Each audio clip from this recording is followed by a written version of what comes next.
ہوئے ہیں درویش. اب میرے سامنے عمر بن عبدالعزیز رحمۃ اللہ علیہ رسول اللہ کے تھوڑی دیر بعد آئے. درمیان میں گیپ آ گیا کہ حضرت علی رضی کے بعد جو زمانہ شروع ہوا ملوکیت، اسی طرح امریت لوگوں کے گڑھے گھونٹ دیے، کوئی بول نہیں سکتا تھا. حسین جیسے آدمی کا سر کاٹ دیا گیا، دہشت پھیلا دی امت، لوگ کانپ گئے.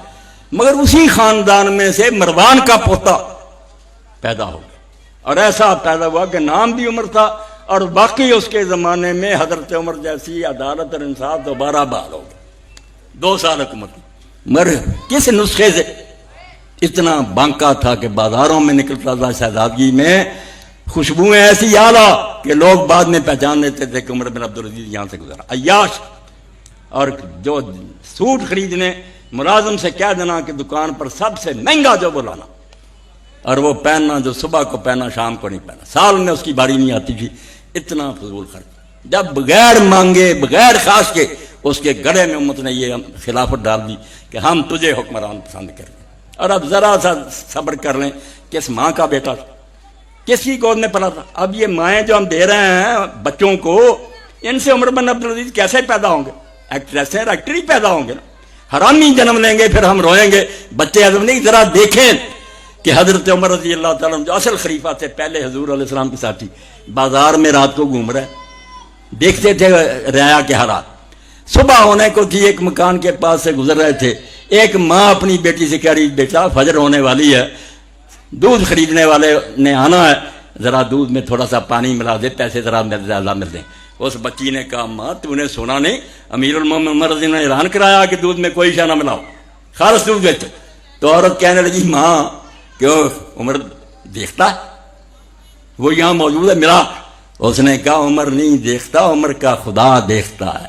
اس بچی نے جب یہ کہا، حضرت عمر رضی اللہ عنہ کے دل میں بیٹھ گئی اس کی بات. صبح ہی پتہ کیا کہ اس کی کہیں نسبت تو طے نہیں، منگنی تو پتہ نہیں ہوئی، کوئی نہیں دیکھا کہ یہ غریب ہے. آپ حاکم وقت اپنے بچے عاصم کے لیے اس بیٹی کا رشتہ لیا، اور اس سے جو بچی پیدا ہوئی اس کا نام لیلا رکھا گیا. وہ عمر بن عبدالعزیز کی ماں بنی. اس سے یہ بچہ پیدا ہوا جو اتنا عیاش تھا، مگر جب حکومت پر آیا ایک ہی بات پر ختم کرو، جن کے دل میں بیٹھ گیا کہ حساب دینا، یہیں رہنا، کہ دھوکے کرتے رہے. پھر آج ایک اعلان کر دو، کل کہہ دو یہ کوئی حدیث ہے. آج ایک اعلان کرو، کل مکر جاؤ کہ نہیں یہ چال تھی. یہ اسلام اور ایمان ہے.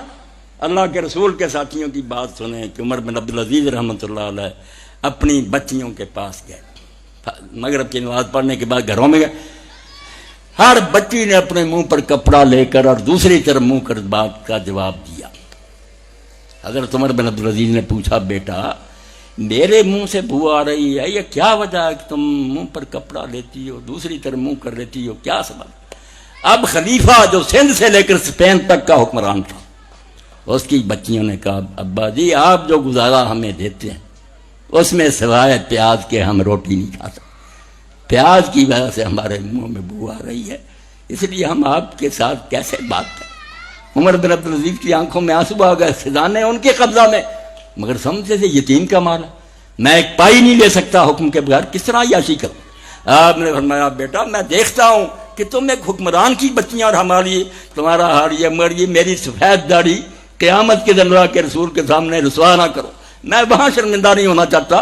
کوئی بات نہیں، تم پیاز سے روٹی کھا لو، وہاں تو تمہارا باپ سرخرو ہوگا.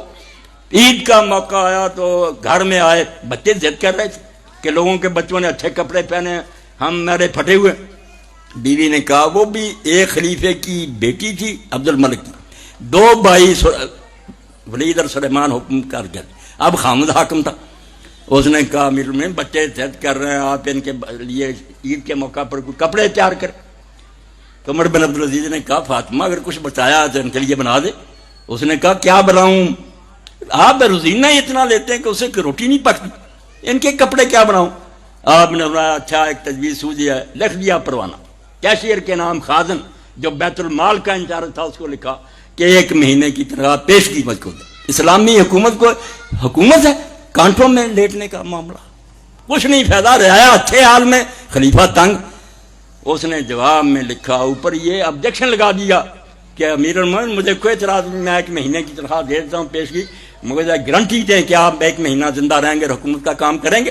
حاکم بھی نیک ہو چکے متحد. جب وہ جواب آیا تو آپ رو پڑے اور فرمایا، میرا مرشد صاحب مجھ سے غلطی ہونے لگی تھی، اس نے بچا لیا کہ 1 مہینہ زندگی کا کیا اعتبار. ان سے کہا بیٹا یہی دو کر گزارا کر لو. اس لیے بچہ کہہ رہا تھا کہ اللہ کے رسول کی باتیں کرے. اللہ کا رسول جو دے گیا نا وہ ہمارے لیے اب ایسی بات ہے کہ ہم اس کو سوچ بھی نہیں سکتے. وہ راستہ ہی اور تھا جو ہم نے چھوڑ دیا. جو ہماری دکانوں پر جائیں، عدالتوں میں جائیں، منڈیوں میں، اسکولوں اور کالجوں میں، ہمارے میڈیا کو دیکھیں، کہاں اسلام نظر آ رہا؟ کافروں سے بدتر ہمارا ہر معاملہ. اور ہم یہ توقع رکھتے ہیں کہ اللہ اور اس کے فرشتے ہماری مدد کے لیے آئیں. یہ کام کبھی نہیں ہوگا. اللہ کہتا نہ تقدیر ہے نہ ظلم ہے، تمہارے اپنے کرتوت ہیں تو تم بھگت رہے ہو. اس لیے اگر بچے یہ شروع کر رہے ہیں، میری ان سے بھی یہی درخواست ہے، جو بھائی سن رہے ہیں ان کے سارے کوئی کاروبار نہیں کرتے. جو بھی کوئی کاروبار کرتا ہے، کوئی زراعت کرتا ہے، کوئی دکان کرتا ہے، کوئی حکیم ہے، کوئی ملازمت، اللہ کے رسول سے جب پوچھا گیا کہ سب سے بہتر رزق کس کا، فرمایا جو آدمی اپنے ہاتھ سے کماتا ہے. اس لیے جہاں کوئی کھڑا نہ مشین پر کھڑا، کوئی ہل چلا رہا ہے، کوئی دکان، یہ روزی حضور نے فرمایا بہترین روزی ہے، بشرطے کہ اس میں تم جھوٹ کی اور بے ایمانی کی ملاوٹ نہ کرتا. التاجر الصدوق الامین مان نبینا و صدیقین. نماز روزے پر یہ ثواب نہیں آیا میرے بھائیو جن دکانداروں کے لیے آیا کہ جو بیچنے والا سچا ہوگا اور امانت دار ہوگا وہ قیامت کے دن نبیوں اور صدیقوں کے ساتھ ہوگا. اب ان سے بڑا مرتبہ کیا؟ شہید بھی نیچے ہیں، صالحین بھی نیچے ہیں، اوپر نبی اور ساتھ صدیق ہیں. فرمایا ان کے ساتھ ہوگا کہ اتنے کاروبار میں پھنس کر بھی خدا کو نہیں بھولا، کسی سے جھوٹ نہیں بولا، کوئی فریب نہیں کیا، ایمانداری سے چیز دی، اور زیادہ کی بجائے تھوڑے کی طرف آئیں. اور اگر کوئی غریب ایسا آ جائے آپ سمجھیں کہ یہ بیچارہ تو پتہ نہیں یہ پیسے بھی کہاں سے لے آیا، تو اگر آپ کو اللہ نے توفیق دی ہو تو اس کو مفت ہی دے دیں. اس میں خسارہ نہیں ہوگا، انشاءاللہ یہاں بھی برکتیں ملیں گی آپ کو. اور اگر یہ دنیا میں تو پھر سرخ روئی ہے. اللہ کے رسول کو ہم سامنے رکھ کر چلیں نا، اس وقت آگے حضور ہوں. ہر کوئی کام کر رہے ہیں یہ پوچھیں کہ یا میں خود پڑھوں یا عالم سے پوچھوں کہ حضور نے نکاح کیا، بچیوں کا کیسے کیا تھا، کاروبار کیسے کیا تھا. یہی نور کی بارش ہو جائے، اللہ کی رحمتیں ہو جائے.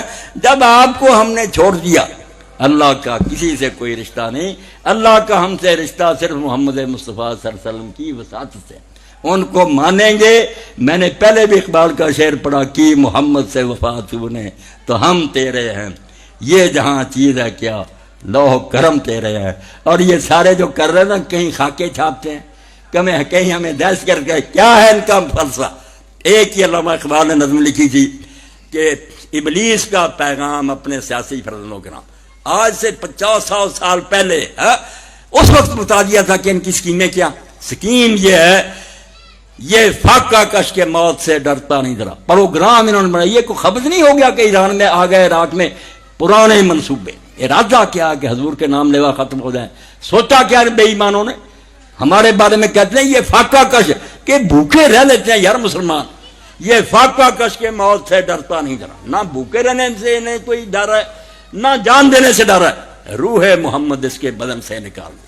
یہ اسکیمیں ہیں کہ ان کے دلوں سے حضور کی محبت کھینچ لیں. اس لیے یہ بے ایمان لگے. ان کے پادری، ان کے وزیر، ان کے بش، سب کا منصوبہ کہ مسلمانوں کے دلوں سے حضور کی محبت جاتی رہے.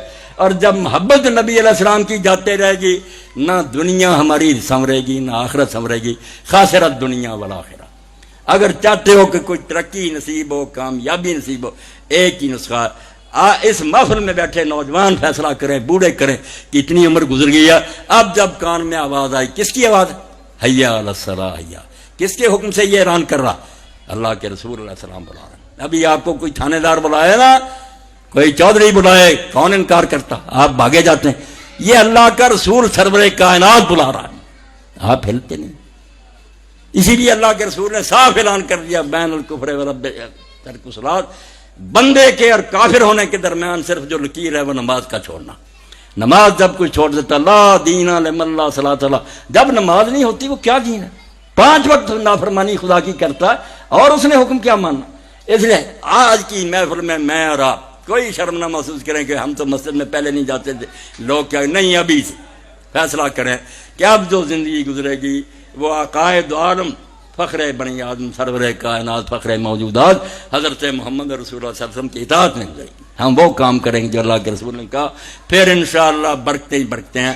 یہ چند باتیں جو میں نے کہہ دی، کہہ جاتا ہوں میں جوش جنون میں تیرے اسرار.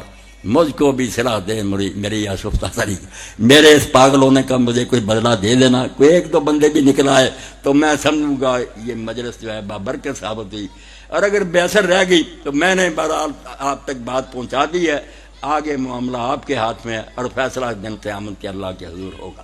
وآخر دعوانا ان الحمد للہ رب العالمین وصلی اللہ تعالی علی عبد اللہ ورسولہ خاتم النبیین سیدنا و نبینا و مولانا محمد وعلی آلہ و اصحابہ اجمعین۔